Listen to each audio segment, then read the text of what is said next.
এক দেশে ছিল একটি ছোট মেয়ে, নাম তার মেহেজাবিন।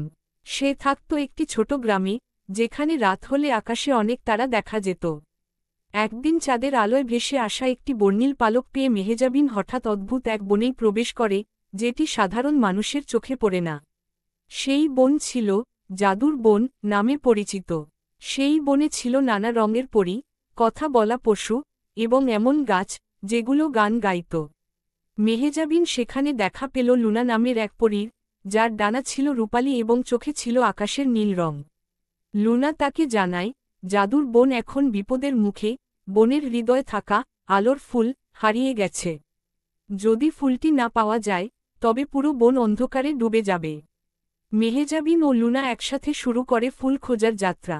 পথে তারা নানা চ্যালেঞ্জের সম্মুখীন হয়, ধাঁধার গুহা, হিমবৃষ্টি ঝরা মাঠ, আর এক দুষ্ট পরী, মরসিলা, যে আলোর ফুল চুরি করে নিজের জাদু শক্তি বাড়ানোর চেষ্টায় ছিল। কিন্তু মেহেজাবিনের সাহস, লুনার বিশ্বাস আর বনের প্রাণীদের সহযোগিতায় তারা শেষ পর্যন্ত আলোর ফুল ফিরে পায়। মরসিলা নিজেও আলো দেখে বদলে যায়। সে ভুল বুঝেছিল আলো মানেই দুর্বলতা, কিন্তু বুঝতে পারে আলো মানেই ভালোবাসা ও জীবনের শক্তি। শেষে মেহেজাবিন ফিরে আসে নিজ গ্রামে, কিন্তু সে জানে, তার হৃদয় আজীবনের জন্য থেকে যাবে এক জাদুর বন আর একটি সত্যিকারের পরীর সঙ্গে কাটানো দিন। মেহেজাবিন যখন জাদুর বনে প্রথম পা রাখে, তখনই সে অনুভব করে, এ জগৎ সাধারণ নয়। বাতাসের গন্ধ ছিল যেন ঝরা ফুলের, গাছের পাতাগুলো হালকা নীলচে, আর প্রতিটি গাছ থেকে যেন আসছিল মৃদু সুর। কোথাও দূরে পাখিরা কথা বলছে, আবার কোথাও ফুলেরা ফিসফিস করছে। তুমি মানুষ, হঠাৎ একটি মিষ্টি কণ্ঠস্বর শুনতে পেল সে। ঘুরে দাঁড়াতেই দেখে, একটি ছোট আকারের মেয়ে, যার ডানাগুলো রূপালী ও ঝলমলে, বাতাসে ভেসে আছে। তার চোখ দুটি যেন আকাশের মতো নীল, চুল সোনালি আর মুখে এক ধরনের আলো জ্বলছিল। আমি লুনা, বলল সে, এ বনের একজন রক্ষক পরী। তুমি এখানে কিভাবে এলে? মেহেজাবিন লাজুকভাবে বলল, আমি একটা পালক পেয়েছিলাম। তারপর? আচ্ছা, পালক তুমি পেয়েছ, তাহলে তুমি বনের ডাকে সাড়া দিয়েছ। লুনা চমকে উঠল।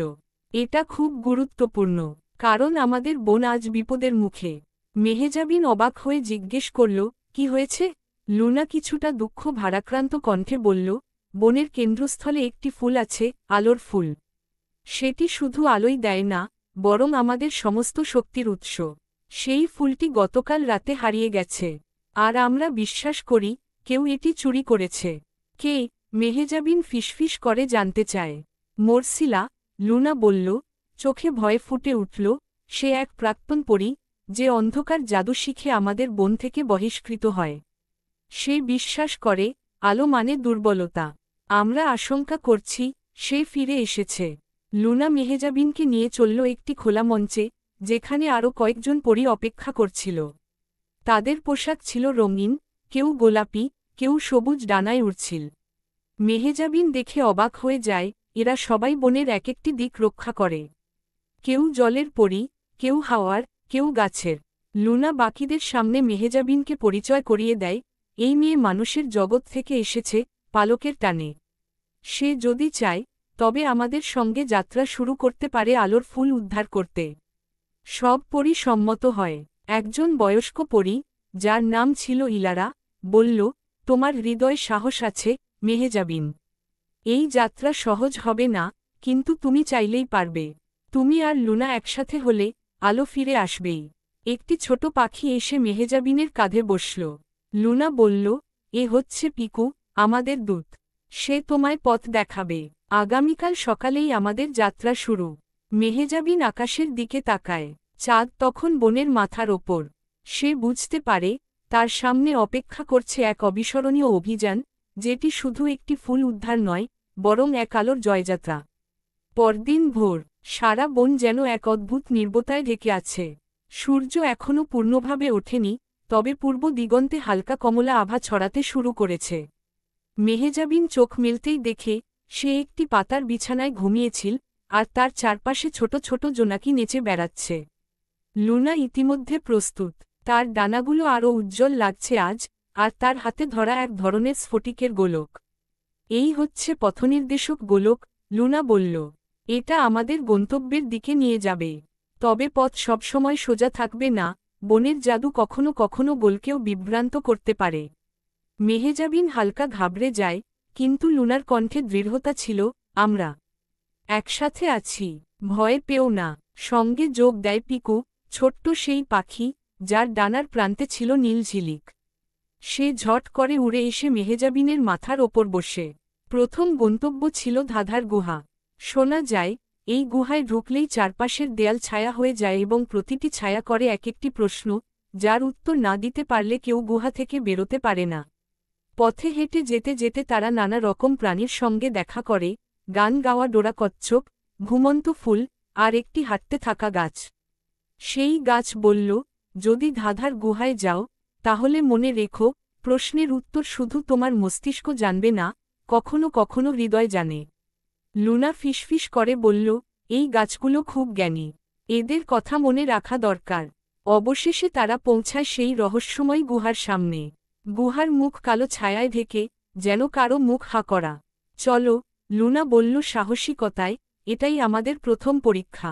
তারা গুহায় পা রাখে। হঠাৎ চারদিক অন্ধকার হয়ে যায়, আর গুহার দেয়ালে ছায়া রূপ নেয় মানুষের মতো অবয়বে। প্রথম ছায়া প্রশ্ন করল, তুমি এমন কি জিনিস, যাকে সবাই হারায়, কিন্তু কেউ খুঁজে পায় না? মেহেজাবিন কিছুক্ষণ চিন্তা করে বলল, সময়। ছায়া নিশ্চুপ হয়ে মিলিয়ে গেল। দ্বিতীয় ছায়া আসল, জিজ্ঞেস করল, যার ওজন নেই, কিন্তু সে সবকিছু বহন করে? লুনা এবার উত্তর দিল, আলো। এবারও ছায়া মিলিয়ে যায়। শেষ ছায়াটি আসল, ভয়ানক দেখতে, চোখ যেন অন্ধকারের। বলল, যে প্রশ্ন তুমি নিজেকে করতে ভয় পাও, সেটার উত্তর বলো। মেহেজাবিন থমকে যায়, তার চোখে জল চলে আসে। আমি কি সত্যিই সাহসী? সে ফিসফিস করে। তখন হঠাৎ পুরো গুহা ঝলমলে আলোয় ভরে যায়। ছায়াটি গলে যায় হাওয়ায়। গুহার শেষ প্রান্তে একটি আলোকিত পথ খুলে যায়। লুনা বলল, তুমি পারলে, মেহেজাবিন। তুমি নিজের সবচেয়ে কঠিন প্রশ্নের উত্তর দিয়ে দিলে। তারা গুহা পেরিয়ে আবার খোলা আলোয় আসে। সামনে বিস্তীর্ণ মাঠ, আর দূরে দেখা যায় কিছু ঝলমলে বরফ জমে আছে, যা দেখে বোঝা যায়, সামনে অপেক্ষা করছে হিমবৃষ্টি ঝরা মাঠ। ধাঁধার গুহা পার হতেই চারদিকের বাতাস বদলে গেল। এক ধরনের শীতলতা এসে গায়ে জড়িয়ে ধরল মেহেজাবিনকে। দূরে দেখা যাচ্ছে এক বিস্তীর্ণ সাদা মাঠ, যেখান থেকে হালকা নীলচে কুয়াশা উঠছে। মাঠজুড়ে যেন ঝরে পড়ছে হিমবৃষ্টি, কিন্তু বরফ নয়, যেন ছোট ছোট বরফফুল, যেগুলোর গায়ে টুকটুকে আলো চিকচিক করছে। এটাই হিমবৃষ্টি ঝরা মাঠ, লুনা বলল। এখানে তাপমাত্রা শুধু ঠান্ডাই নয়, মনে বিষণ্ণতা আনে। যারা নিজের মনে সন্দেহ পোষণ করে, তারা এখানে হারিয়ে যায়। পিকু কিচিরমিচির শব্দ করে মাথা নেড়ে সম্মতি দিল। মেহেজাবিন কাঁপতে কাঁপতে এগিয়ে যায়। হিমবৃষ্টির প্রতিটি ফোঁটা যেন তার সাহসের স্তর টেনে নিচে নামিয়ে দিচ্ছে। হঠাৎ আকাশ গর্জে ওঠে। এক বিদ্যুৎরেখা ছুঁয়ে যায় মাঠের এক প্রান্ত। সেখানে ধোঁয়ার ভেতর আবির্ভূত হয় একটি ছায়ামূর্তি, ধীরে ধীরে সে স্পষ্ট হয়। রূপালী পোশাক, কাঁধ পর্যন্ত কালো চুল, চোখে গাঢ় বেগুনি ঝলক, আর চারপাশে ঘূর্ণায়মান অন্ধকার। লুনা ফিসফিস করে বলে, মর্সিলা। মর্সিলা সামনে এগিয়ে আসে। তার কণ্ঠ ছিল মিষ্টি কিন্তু হিমশীতল, তোমরা এগোচ্ছ? কি আশ্চর্য! একজন মানুষ আর একটি দুর্বল রক্ষক পরী, আলোর ফুল ফিরিয়ে আনবে? লুনা দাঁড়িয়ে থাকে দৃঢ় হয়ে, তুমি জানো এই বন কাকে ভালোবাসে, আলোকে, ভয়কে নয়। মর্সিলা হেসে ওঠে, ভালোবাসা দুর্বলতা। এই আলো আমাকে আটকে রেখেছিল, এখন আমি সেটি মুক্ত করেছি। আমি এখন শক্তিশালী, কারণ আমি ভয়হীন।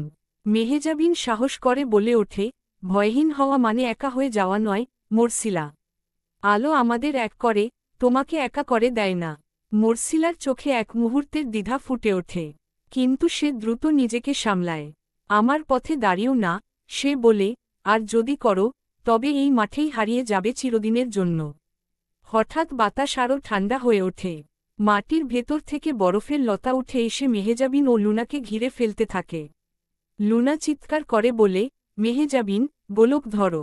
তোমার হৃদয়ের আলো জাগাও। মেহেজাবিন চোখ বন্ধ করে মনস্থ করে, সে দেখে গ্রামের আকাশে তারাভরা রাত, মায়ের কণ্ঠে শোনা গল্প, আর লুনার সঙ্গে কাটানো সব মুহূর্ত। হঠাৎ তার হাতের গোলকে এক উজ্জ্বল আলো ছড়িয়ে পড়ে। বরফের লতা গলে যেতে থাকে। মর্সিলা চমকে যায়। এই কি? সে চিৎকার করে। মানুষের মেয়ে, এটা সম্ভব না। লুনা বলল, তোমার অন্ধকার আজ পরাজিত হল, কারণ সাহস আর ভালোবাসা একসাথে। মরসিলা ধোয়ার মতো মিলিয়ে গেল, তবে তার কণ্ঠ থেকে একটা ফিসফাস ভেসে আসে, আমরা আবার দেখা করব, বনের হৃদয়। মাঠ ধীরে ধীরে শান্ত হয়ে আসে, হিমবৃষ্টি থেমে যায়, আর সূর্যের আলো ফুটে ওঠে। মেহেজাবিন হাঁপাতে হাঁপাতে লুনার দিকে তাকায়। আমরা কি জিতলাম? লুনা মুচকি হেসে বলল, এটা ছিল কেবল শুরু।